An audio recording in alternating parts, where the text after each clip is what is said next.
Hey everyone, welcome back to Corporate Decoded, the place where we decode the hidden messages in corporate filings. And today we've got a little something that smells like a major internal shakeup.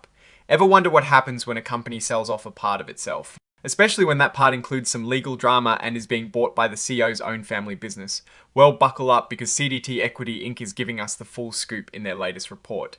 Before we dive in, if you like getting these unfiltered insights into what is really going on behind the corporate curtain, make sure you are subscribed. And hey, we've got a fantastic community over on Discord, all linked down below, so come join the conversation. So what is the big news here? CDT Equity Inc., better known by its ticker symbol CDT, has been busy. They've entered into an agreement to sell off all the shares of a company called Conduit Pharmaceuticals Limited, or CPL. This wasn't just any sale though. They're selling CPL, and along with it, any potential legal baggage that might come with it. Who is buying this package, you ask? It is a company called Corvus Capital Limited. And get this, Corvus is a wholly owned subsidiary of CDT Equity Inc. Its very own chief executive officer. Talk about an interesting family transaction. The deal itself is valued at a cool $7 million. Now, this $7 million wasn't paid in cold hard cash. Instead, CDT Equity Inc. is receiving payment in the form of their own company stock and some special types of options called pre-funded warrants. The company states this move is aimed at simplifying their organizational structure. Now that might sound a bit corporate speak, but here is what it likely means. CPL was probably becoming a bit of a headache for CDT Equity Inc., especially with that ongoing lawsuit that they already told investors about. By selling it off to a related party, they get cash in the form of their own stock and warrants, and they shed a business unit that might be dragging them down legally and financially. Now let's talk about the securities CDT Equity Inc. has registered to be traded. They have their common stock with a very small par value of just 1/10 of a cent per S-share, which is pretty standard, and they also have redeemable warrants. Think of warrants as options that give the holder the right to buy shares of the company's stock at a specific price in the future. These particular warrants, each whole warrant can be exercised to get 1 share of common stock. Both the common stock and these redeemable warrants are listed and traded on the Nasdaq Stock Market LLC. This means they're accessible to the public and designed for active trading. If you are looking to invest in CDT Equity Inc., these are the instruments you'd be watching. The company also checked a box indicating they are an emerging growth company, which means they and their management team still have some leeway when it comes to following certain financial reporting rules that larger, more established companies must adhere to.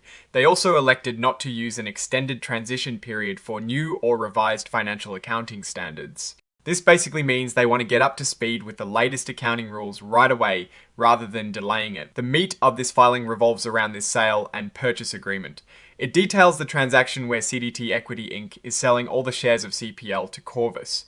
In return, CDT Equity Inc. receives 224,800 shares of their own common stock and 3685815 of those pre-funded warrants. The company notes that the ability for Corvus to even exercise these pre-funded warrants is subject to shareholder approval, and there is a cap on how many shares Corvus can own. After exercising these warrants, they cannot exceed 49.99% of the company's outstanding common stock. This is a pretty common clause to prevent a single entity from gaining too much control through warrants without a full takeover.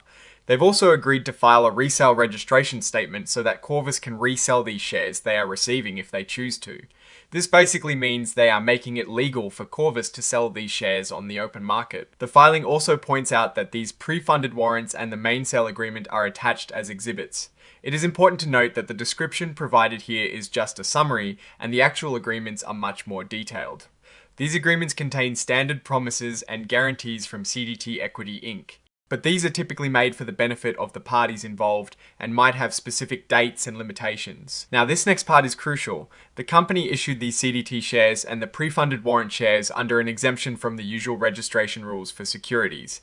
This exemption, known as Section C RCAs generally, for private placements where the securities are sold directly to a sophisticated investor who can fend for themselves. What this means is that these shares weren't publicly registered, so they might not be as easily traded or available as shares that have gone through the full registration process.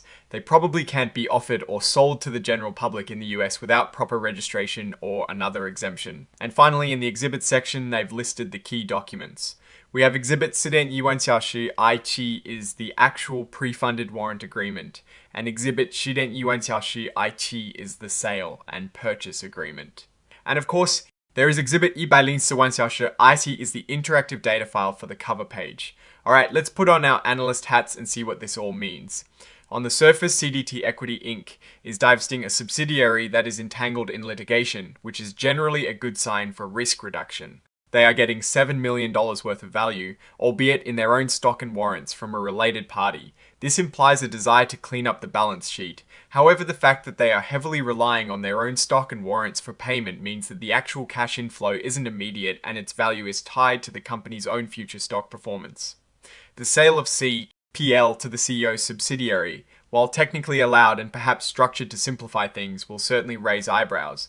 Investors will be watching closely to see if this genuinely benefits the company as a whole, or if it is more about shuffling assets within the leadership sphere of influence.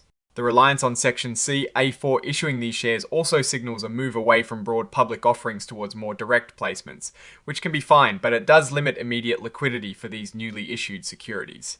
So the big story here is a strategic pivot, shedding a problematic asset and consolidating ownership within related parties. Strengths include the potential for reduced legal exposure and a cleaner organizational structure. Weaknesses include the non-Xiang cash nature of the payment and the inherent complexities and potential conflicts of interest when the buyer is closely tied to management. The main risk is that the market perceives this as an internal reshuffle rather than a genuine business improvement, which could negatively impact the stock price. The opportunity lies in the company's ability to demonstrate that this move truly allows them to focus on more profitable ventures. In conclusion, CDT Equity Inc. is making a bold move. Whether it is a masterstroke or a complicated maneuver remains to be seen. We'll be keeping a close eye on how this plays out. Alright, that is our breakdown of CDT Equity Inc.'s latest filing. What is your take on these numbers and what they signal for the company's future? Drop your thoughts in the comments. If this analysis was valuable, hitting that like button really helps, and subscribe for more deep dives. Don't forget to check out the Discord in the description. Thanks for watching. See you next time.